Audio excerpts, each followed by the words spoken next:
港現正掌握良機，將天馬南同海濱地區發展成為一個充滿動感嘅中心地帶。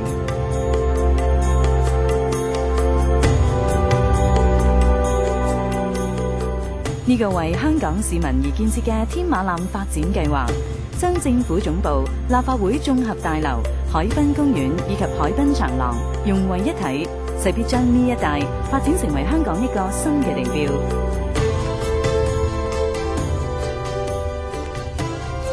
和諧係風水嘅最高原則，本設計就係遵從呢個原則，巧妙咁吸納咗由北至南嘅龍氣。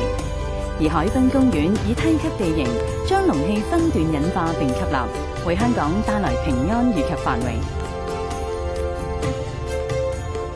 呢個樓群設計佈局唔單止提供咗開闊嘅景觀，而且四通八達，與鄰近地區連成一體。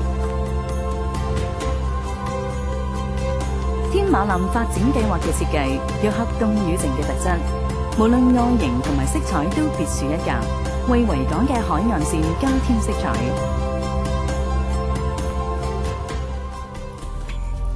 根據環保嘅概念，綠化屋頂能夠提高能源效益，遮蔭住造成持續循環嘅微氣候，有助改善空氣質素。天馬南西南面係立法會會議廳，設計師選用咗水晶玻璃幕牆，玲瓏剔透，盡顯會議廳嘅優雅，體現立法會嘅透明運作。連接立法會會議廳同埋工作嘅中庭，提供一個寬敞嘅活動空間，方便進出。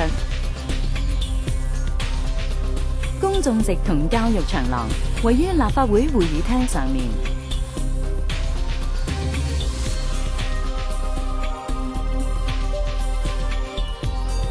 天馬南東面係行政長官辦公室同政府總部。行政長官辦公室坐落喺民政廣場嘅核心位置，旁邊係行政會議大樓。民政廣場係整個計劃嘅焦點，莊嚴穩重。坐落喺大型水池中央嘅雕塑，象徵行政立法和諧合一，亦提供一個寧靜宜人嘅空間俾市民享用。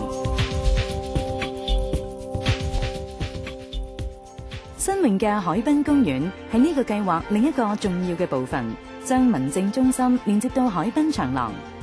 海濱公園同政府總部及立法會綜合大樓嘅樓群設計互相輝映。海濱公園有一片由400多棵大樹組成嘅城市綠洲。公園內有大型階梯式草坪，為市民提供一個休閒寫意嘅休憩空間。整齊有序嘅樹棚置身於其中，令人神清氣爽。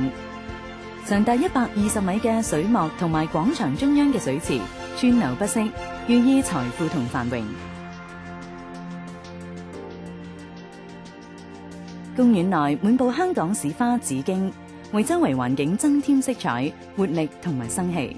海濱公園設有一條歷史教育徑，可以回顧香港豐富嘅歷史文化。遊人可以喺中環天星碼頭沿海濱長廊步行直達灣仔會議展覽中心。海濱長廊兩旁高低起伏嘅綠化地帶，驟眼睇起嚟就好似一條飛龍。長廊周圍綠草如茵，繁花似錦。